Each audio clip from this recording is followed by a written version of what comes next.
Welcome to Zen Stories.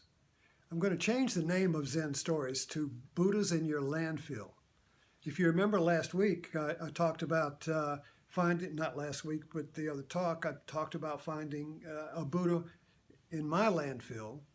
And we talked about how a Buddha is a metaphor for a discovery of something useful in something that was neglected or thrown away. So like a landfill is where everything has no use and it's thrown away. And if you find a Buddha in a landfill, then you have found something, you found a gem or you found a diamond in the landfill. So the idea behind Buddhas in the landfill is that everyone has a landfill, their life is a landfill, and there are Buddhas hiding in it. So how can you find a Buddha in your landfill? So we're kind of like pulling this metaphor apart here. So a landfill is two things. It's a metaphor for the world that we all see out there. It's a landfill and people throw stuff in it. But it's also me. My world is a landfill. And it's full of things that I've already named and used, and I still may have them around, but they're not exciting anymore. They're kind of like named and used, right? So when you find a Buddha is something that has no name. So when you find it, it's wondrous because you say, well, what is this? And what shall I name it? What shall it be? My wife is always finding Buddhas in her landfill because she's into crafts, and she's constantly finding new ideas out of stuff that I've thrown away. So we work together like that. I throw stuff away into the landfill, which might be the trash can, and she'll rummage through it and find, oh, you threw this away, I can use this. I can find a use for this, right? So there's this constant little play between the one who throws stuff in the landfill and the one who finds a use there. I just remembered that back when, in 1970, my wife and I ran Hope House in Norfolk. Now, Hope House was a foundation, a home for retarded adults created by the parents so they would have a place to go when they died. But there were 8 beds there, but we were taking in anybody that was rejected by the institution. We might get somebody that that just got out of detention, juvie home, and had no home. Or we might have a kid who was thrown out of his house for drugs or something, and the therapist sitting there. So the door would open and there would be somebody there with their bags thrown away in the landfill of life, and we would take them in. The reason I bring this up is because I remember a little newspaper article that was written about us, and the title of the article was, "There's no such thing as a dunzel." And the idea and what was a dunzel? Well, I don't know where we came up with that. Where maybe one of the residents in the house said gave it a definition. But a dunzel is something that has no use.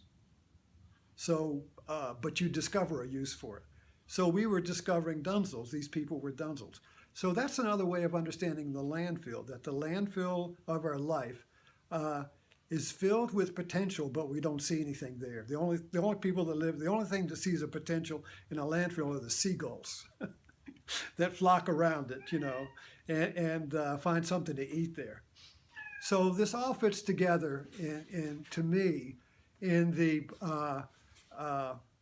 fact that our life becomes a landfill when we don't see any use in anything.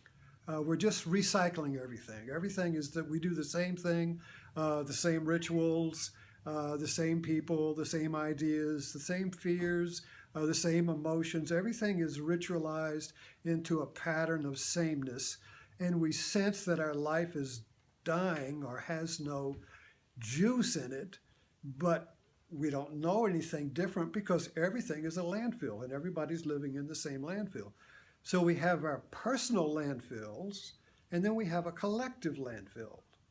You see, so the collective world is a landfill of ritualized recycling ideas and thoughts and arguments, like in politics and whatever. And then we have our personal landfill, which is our own mind. And so the Buddha in the landfill is that moment when you discover something wondrous and exciting, and it's only discoverable, it's only exciting because it has no name. See, once you name something, it goes into the landfill. Well, I know what it is. I know what you do with it. That's it. It's the name defines it. The Buddha has no name. So when you find a Buddha, you have found yourself as being unnamed. So when you find a Buddha, you find an idea, and artists all know this, where you find an idea that suddenly it creates a poem or an art or something. That idea is a Buddha, because the discovery of it is, it has no name, and then when you name it, you give it form, which is a work of art or a poem or a conversation or an idea or saying the right word at the right time or just walking in the park and seeing it for the first time. So I'm going to rename these stories Buddhas in your landfill. Let's find the Buddhas in your landfill, you see. And as you recall, see, I think right there, you can see it behind me. So that is the last story I did was about finding that Buddha in the landfill. So that's an actual Buddha that was tossed away by somebody in the landfill. And the threshold guardian, the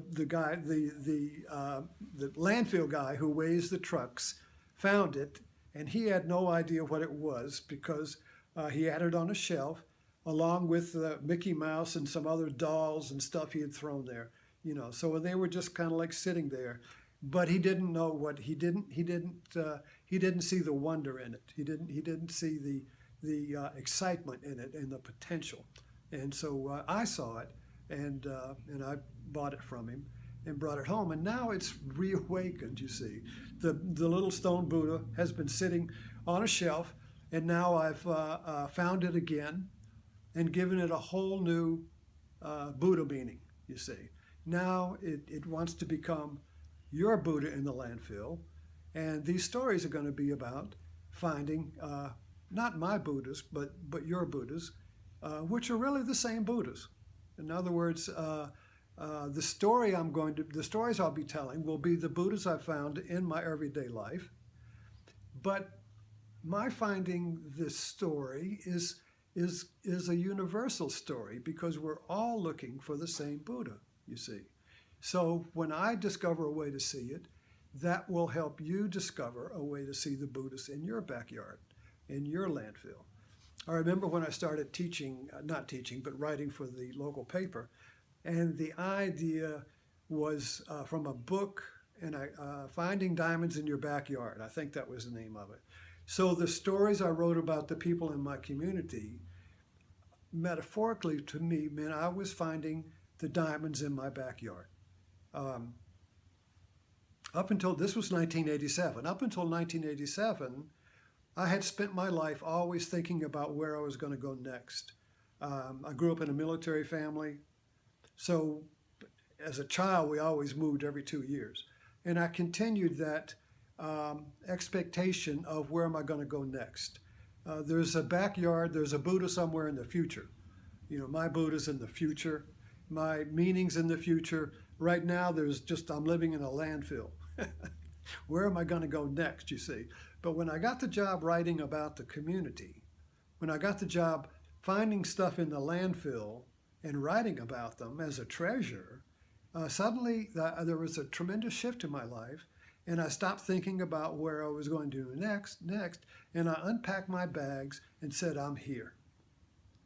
This world is my landfill, and there's no other landfill. This is it. It's full of treasures. It's full of wondrous discoveries, and I'm here to stay. So thank you very much. I look forward to some more stories with you.